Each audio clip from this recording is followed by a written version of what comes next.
Camisa hermano, buenas tardes, Valik por hermano, Jupaje hermano Antonio Malco, Jupaje Camisa hermano, comandante de policía sindical Comaraquiwa, hermano Antonio, Camisa Kerum Tasiñani.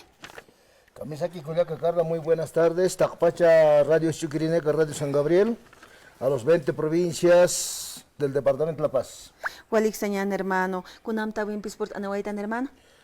Buena hermana Carla, Nanaka Jotapa como ex comandantes policías sindicales del Magno Congreso del Departamento de La Paz de la Federación Departamental de Tupac Katari.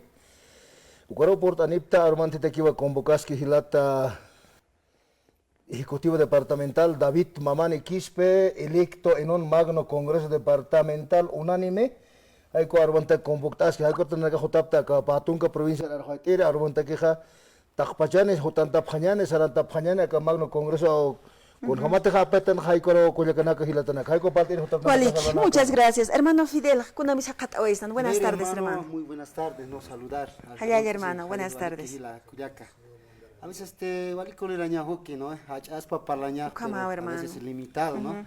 Bueno, yo quisiera que mañana estén todos los presentes, es que ya, para así, de las 20 provincias, es que no podemos permitir lo que es ¿qué se puede decir? Dictadura sindical y golpe sindical. A veces ya tenemos que tener principios ideológicos de nuestros abuelos. Entonces, de esas instancias yo creo que es necesario dar ese lugar y esa proporción. Porque hoy los jóvenes no podemos ser sometidos.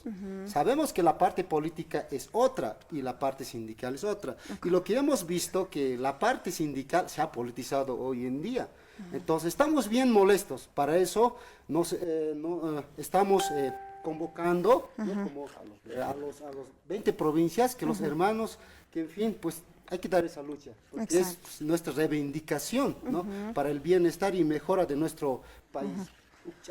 A ver, hermano Antonio, ¿qué tiene que hacer por la Nepañana Capa? Buena hermana Carla, Tacpacha de las 20 provincias, 20 ejecutivos provinciales, la verdad hermana Carla, las bases tienen la mayor autoridad. Los ejecutivos tienen que luchar el desarrollo y progreso de las provincias. Opanaga Haniva Kiti quizá que gobierno Taipinaca para salir y Mancasir, yo únicamente no ve, tanto las Bartolinas, tanto los Tupacataris están vendidas al gobierno. Eso está mal. Nosotros queremos una autoridad idónea que luche por nosotros, que trabaje por nosotros para un desarrollo y progreso de las provincias, en las comunidades de diferentes rincones. Entonces, es nuestra molestia de que nosotros vamos a respetar. También convocamos a los meses de trabajos, los 10 meses de trabajo del Magno Congreso, ese también ya lo hemos hecho llamado, tienen que estar ellos presentes para hacer respetar este Magno Congreso Departamental del Manacar. Muchas gracias, hermano Antonio Malco, muchas gracias, hermano Fidel.